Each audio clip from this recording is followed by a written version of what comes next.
Hey, I'm Eugene Driscoll of valleyindy.org, and today we're doing something different. The WPCA in Derby, or representatives of the WPCA, that's the Water Pollution Control Authority, are coming to do an inspection of my house. And I'm just going to ask them questions about what they're doing, let them explain it, and then we'll go through it. And I'm here with Anthony DeSimone, and you're an engineer? I am a professional engineer with Weston Sampson. I've been working with the City of Derby for almost 10 years on just wastewater related issues.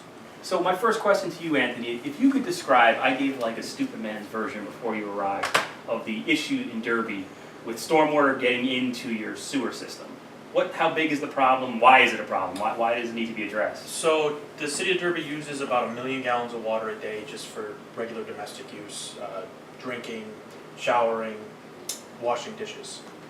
When it rains, the City of Derby peaks out at about 13 million gallons. We can only really pump 10 million at the sewage treatment plant, so you got 3 million stored in the system.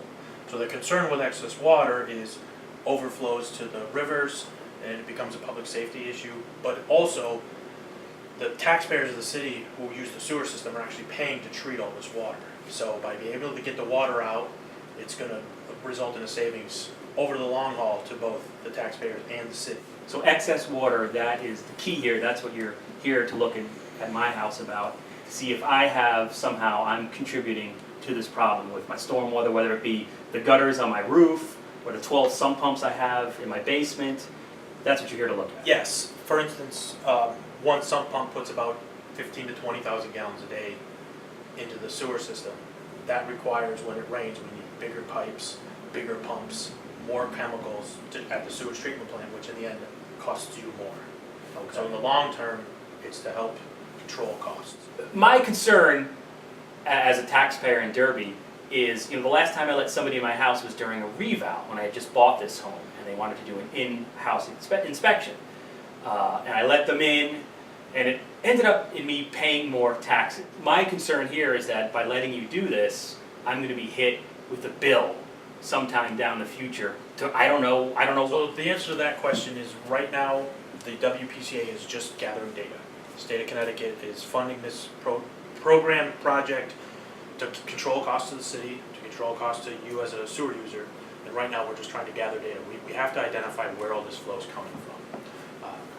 Once we've identified it, the WPCA will be first taking out public sources of inflow, catch basins, all the city buildings. So all those are the first things that we're going to take out.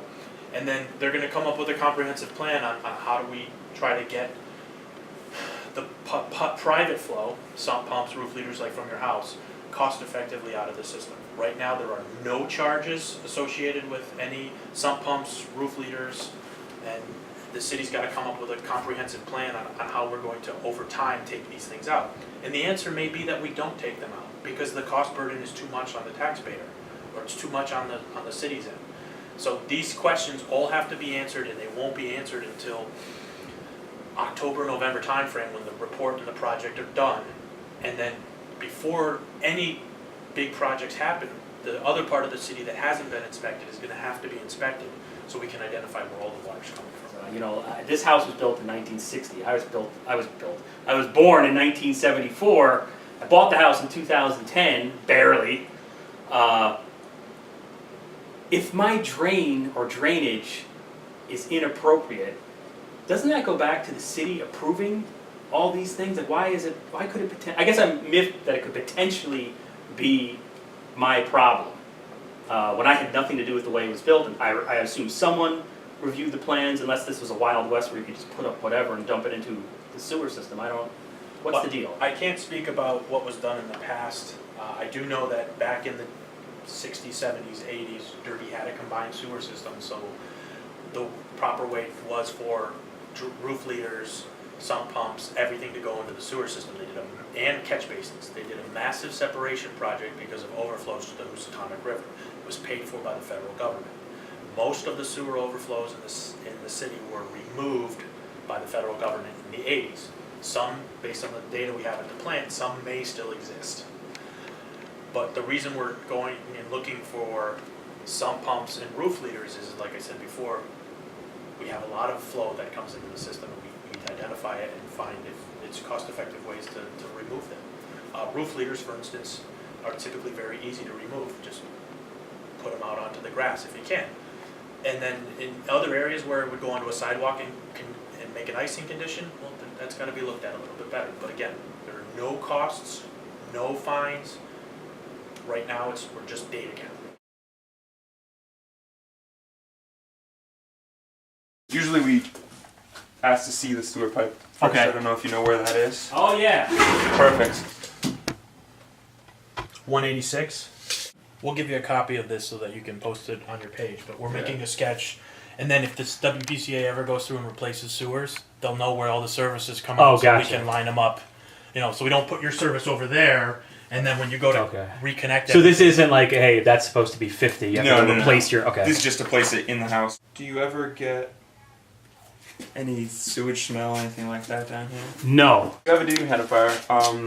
Where do I dump the water? Do you empty it manually? Yes. And you dump it in the sink? Or? Yes. Okay. Do you have any floor drains, actually? No. Any... No. No floor drains. Okay. So this leader most likely goes over here. Josh, I'll see if I can see an outlet. Do you happen to know if it dumps out? It could dump out from the hill down I here. have no idea. I mean, he looked all down here and we couldn't really figure it out. You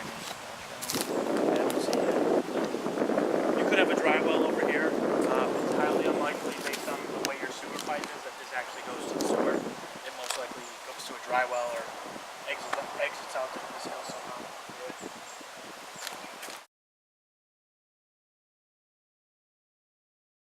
This is my front of my house, the outside drain. I guess you need to look at that. Yep.